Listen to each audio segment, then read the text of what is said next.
Students, we have seen the definition of Riemann sum, which we denote by SFP. In some textbooks, it is denoted by SPF also. Here in your text, it is denoted by SFP. SPF എന്ന് എവിടെയെങ്കിലും കണ്ടു കഴിഞ്ഞാൽ അതും Riemann sum തന്നെ corresponding to a partition. FOBO ആദ്യമേ എഴുതാം.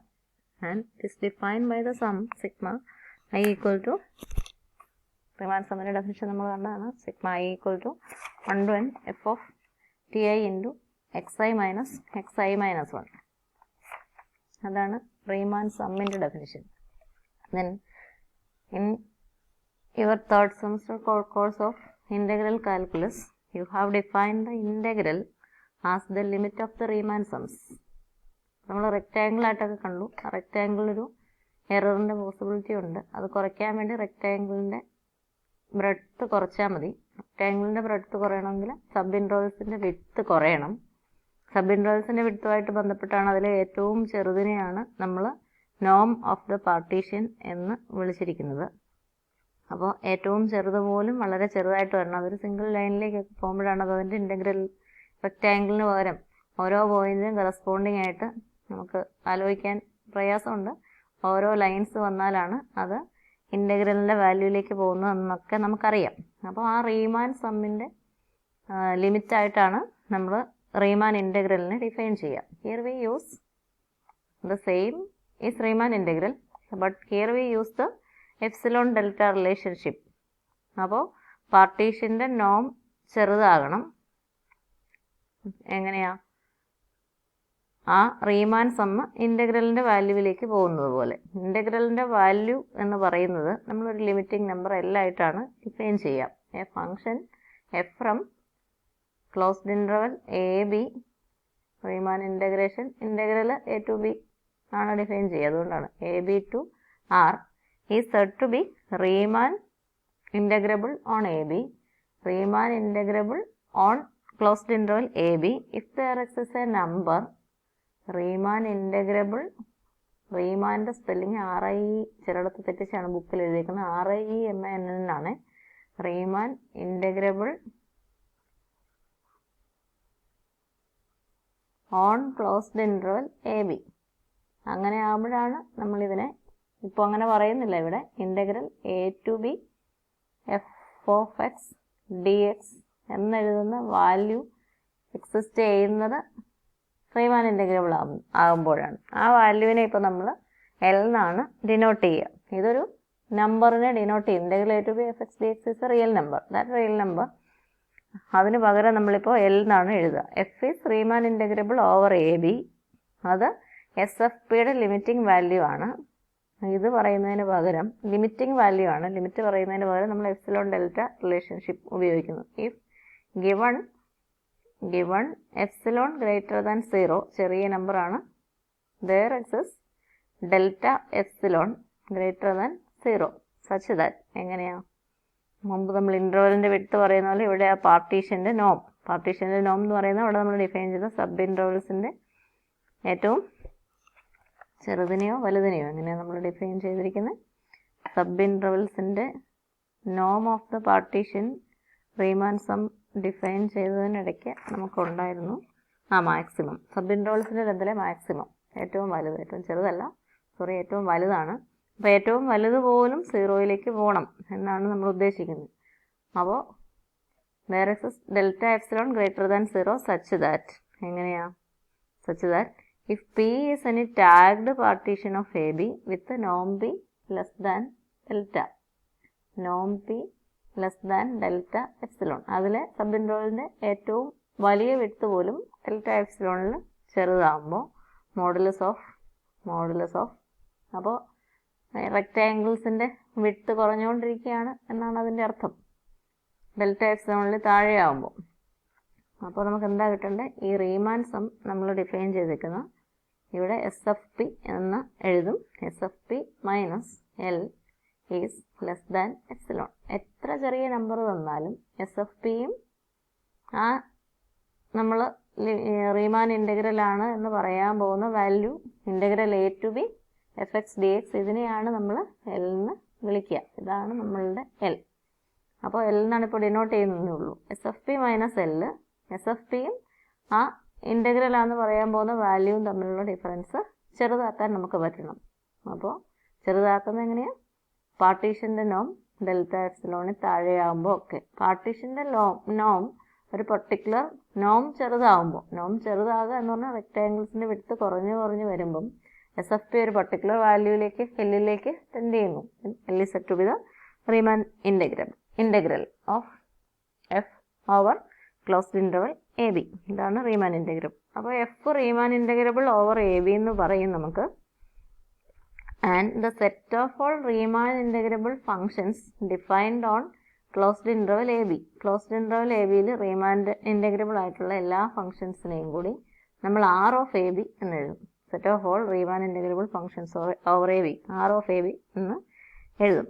അപ്പോൾ ഇപ്പോൾ നമ്മൾ ഈ പറഞ്ഞത് F Riemann integrable over AB, Riemann integrable over AB, അല്ലെങ്കിൽ അപ്പോൾ F element of R of closed interval AB, F ABയിൽ ഡിഫൈൻ ചെയ്യുന്ന റീമാൻ ഇൻ്റഗ്രബിൾ ഫംഗ്ഷനാണ്. F element of R of AB ആകാനുള്ള കണ്ടീഷനാണ് നമ്മൾ ഇപ്പോൾ പറഞ്ഞിരിക്കുന്നത്.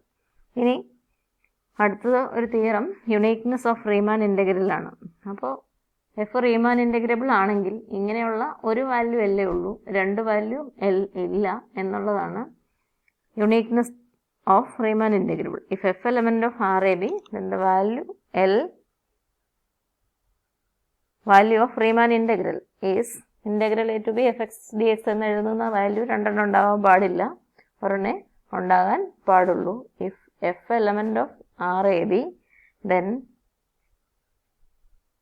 എൽ ഈ പറഞ്ഞ പോലെ ഡിഫൈൻ ചെയ്ത എൽ എന്താ? Value of Riemann integral.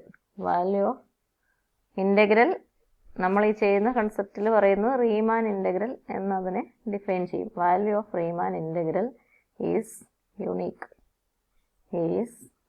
റീമാൻ ഇൻ്റഗ്രലിൻ്റെ വാല്യൂ യുണീക്കാണ് എന്നാണ് നമുക്ക് പ്രൂവ് ചെയ്യേണ്ടത്. അപ്പോൾ റീമാൻ ഇൻ്റഗ്രലിൻ്റെ വാല്യൂ രണ്ടെണ്ണം ഉണ്ട് എന്ന് വിചാരിക്കുക. Assume that there exist L dash and L double dash which are values of the Riemann integral. അപ്പോൾ ഇത് രണ്ടും റീമാൻ ഇൻ്റഗ്രലിൻ്റെ കണ്ടീഷൻ സാറ്റിസ്ഫൈ ചെയ്യും. That is given epsilon greater than 0, given epsilon greater than 0. Epsilon greater than 0 ആണെങ്കിൽ epsilon by 2 greater than 0 ആണ്. അപ്പോൾ L ഡാഷിനും L double ഡാഷിനും വേണ്ടി നമ്മൾ ഇത് രണ്ടും ഒന്നാണെന്നാണ് അവസാനം പ്രൂവ് ചെയ്യാൻ പോകുന്നത്. ഇവർ തമ്മിലുള്ള ഡിഫറൻസ് വളരെ കുറവാണെന്നാണ് എൽ ഡാഷും എൽ ഡബിൾ ഡാഷും, അത് രണ്ടും ഈക്വൽ ആണെന്നാണ് അവസാനം പ്രൂവ് ചെയ്യാൻ പോകുന്നത്. അതുകൊണ്ട് നമ്മൾ എപ്സിലോൺ ബൈ 2ന് കറസ്പോണ്ടിങ് ആയിട്ടാണ്. അപ്പോൾ എപ്സിലോൺ ബൈ 2 വന്നു കഴിഞ്ഞാൽ we can find given epsilon by 2 greater than 0, there exists delta epsilon by 2 such that എന്താ നമ്മൾ പറഞ്ഞേ? റീമാൻ ഇൻ്റഗ്രലിൻ്റെ വാല്യൂ ആണ് എൽ ഡാഷ് എന്ന് ആദ്യം നമുക്ക് എടുക്കാം. അതെങ്ങനെയാണ് എൽ ഡാഷ് ആകുന്ന റീമാൻ ഇൻ്റഗ്രലിൻ്റെ value? Riemann sum SF P L ഡാഷിലേക്ക് ടെൻഡ് ചെയ്യുന്നു. അല്ലെ given epsilon by 2 greater than 0, there exists delta epsilon by 2 such that whenever norm of the partition less than delta epsilon by 2, SF P minus L dash is less than epsilon by 2. ഇനി ഇതേ epsilon by 2 greater than 0 തരുമ്പം L double ഡാഷും Riemann ഇൻ്റഗ്രലിൻ്റെ value ആണ് എന്ന് പറഞ്ഞിട്ടുണ്ടെങ്കിൽ given epsilon by 2 greater than 0, there exists, അപ്പോൾ ഇങ്ങനെയാണ് നമ്മൾ ഡെൽറ്റ എപ്സിലോൺ ബൈ 2, അത് ചിലപ്പോൾ വേറൊരു നമ്പർ ആയിരിക്കും. അതുകൊണ്ട് ഇതിനെ നമുക്ക് എൽ ഡാഷിന് ഇട്ടതിന് ഡെൽറ്റ ഡാഷ് എന്നും എൽ ഡബിൾ ഡാഷിന് ഉപയോഗിക്കുന്നതിന് ഡെൽറ്റ ഡബിൾ ഡാഷ് എന്നും വിളിക്കാം. there exists delta dash epsilon by 2 for L dash and delta double dash epsilon by 2 for L double dash such that for all partitions with the norm less than delta dash epsilon by 2 this condition is satisfied. Norm less than delta double dash of epsilon by 2 this condition modulus of SFP minus L double dash is less than epsilon by 2 is satisfied. അപ്പോൾ norm partition norm delta dash epsilon by 2ൽ താഴെയാണെങ്കിൽ ഇത് ശരിയാവും. delta double dash epsilon by 2ന് താഴെയാണെങ്കിൽ S F P minus L double dash less than epsilon by 2 എന്ന് നമുക്ക് കിട്ടും. Now we define a new number delta epsilon equal to minimum of ഇപ്പോൾ നമുക്ക് രണ്ട് നമ്പേഴ്സ്, ചെറിയ നമ്പേഴ്സ് ഉണ്ട്. Delta dash epsilon by 2 L ഡാഷിന് വേണ്ടി കിട്ടിയ number, delta double dash epsilon by 2 L2 dash എന്ന് പറയുന്നത് റീമാൻ ഇൻ്റഗ്രലിൻ്റെ വാല്യൂ ആണ് എന്ന് പറയുമ്പോൾ കിട്ടിയ നമ്പർ. ഇതിലെ ചെറുതിനെ നമ്മൾ എടുക്കുക.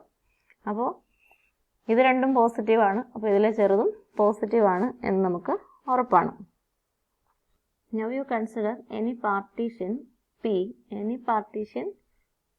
of the same closed interval with the norm P is less than this new number delta epsilon. Norm P delta epsilon താഴെയാണ് എന്ന് പറയുമ്പോൾ norm P delta epsilon എന്ന് പറഞ്ഞാൽ ഇതിൻ്റെ മിനിമം ആണ്. അപ്പോൾ അത് ഇതിലെ ചെറുതാണ് ഡെൽറ്റ എപ്സിലോൺ എന്ന് നമ്മൾ എടുത്തിരിക്കുന്നത്. അപ്പോൾ അത് ഡെൽറ്റ ഡാഷ് എപ്സിലോൺ ബൈ 2 ആണെങ്കിൽ അതിനേക്കാൾ താഴെയാണ്.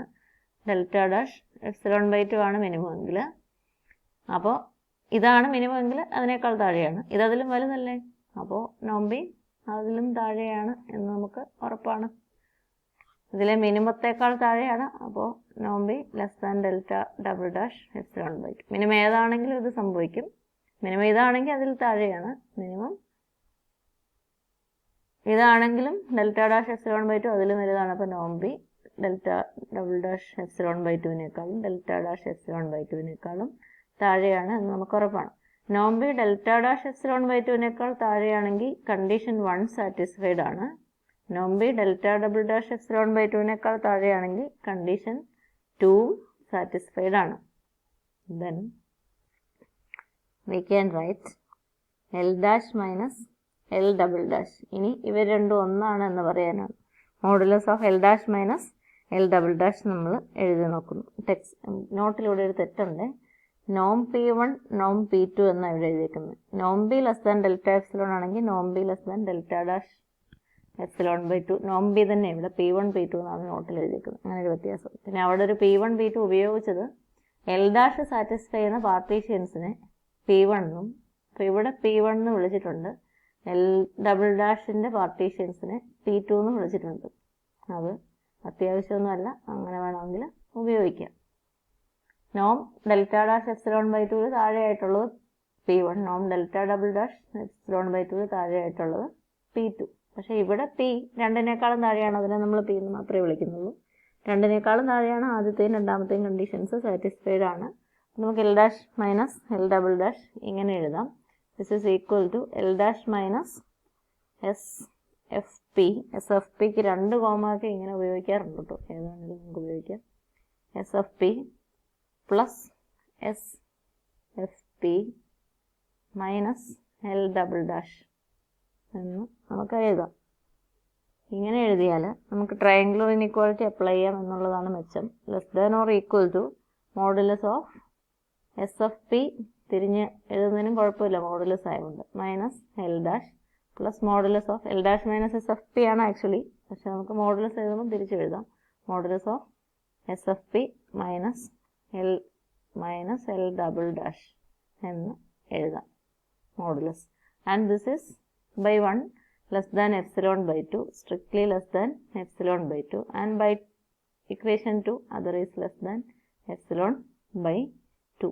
L ഡാഷും L ഡബിൾ ഡാഷും റീമാൻ ഇൻ്റഗ്രലിൻ്റെ വാല്യൂ ആണ് എന്നാണ് പറഞ്ഞേക്കുന്നത്. അപ്പോൾ പാർട്ടീഷൻ നോം ഡെൽറ്റ ഡാഷ് എപ്സിലോൺ ബൈ 2 താഴെയാണെങ്കിൽ ആദ്യത്തേത് എസ് എഫ് പിയും എൽ ഡാഷും തമ്മിലുള്ള ഡിഫറൻസ് എപ്സിലോൺ ബൈ 2 താഴെയായിരിക്കും. Delta dash double dash epsilon by 2 താഴെയാണ് പാർട്ടീഷൻ്റെ നോം. അതുകൊണ്ട് രണ്ടാമത്തെ എസ് എഫ് പിയും എൽ ഡബിൾ ഡാഷും തമ്മിലുള്ള ഡിഫറൻസ് കുറവാണ്. എപ്സിലോൺ ബൈ 2 അത് ലിമിറ്റ് ആകാൻ പോവുകയാണ്, അല്ലെ റീമാൻ ഇൻ്റഗ്രലിൻ്റെ വാല്യൂ ആകാൻ പോവുകയാണ്. But this is equal to epsilon. അപ്പോൾ given any epsilon greater than 0, എത്ര ചെറിയ നമ്പർ തന്നാലും എൽ ഡാഷും എൽ ഡബിൾ ഡാഷും തമ്മിലുള്ള ഡിഫറൻസ് അതിൽ താഴെയാണ് എന്നാണ് ഇപ്പം നമ്മൾ പറഞ്ഞേക്കുന്നത്. ഇനി നമ്മൾ ഇതാണ് നോക്കണ്ടേ, എത്ര ചെറിയ നമ്പർ തന്നാലും ഇവർ തമ്മിലുള്ള ഡിഫറൻസ് നമുക്ക് അതിൽ താഴെയാക്കാൻ സാധിക്കും. എന്ന് പറഞ്ഞാൽ ഇവർ തമ്മിൽ ഡിഫറൻസ് ഇല്ല. That means L dash equal to, ഇവർ തമ്മിലുള്ള ഡിഫറൻസ് എത്ര വേണമെങ്കിലും ചെറുതാക്കാം. That means L dash equal to L double dash. That is a uniqueness of Riemann integral. Then you see the notes and you can study it easily. Notes photostat എടുത്തത് കയ്യിലുണ്ട് എങ്കിലും അത് വെച്ച് നോക്കി ഇത് പഠിക്കാൻ ശ്രമിക്കുക.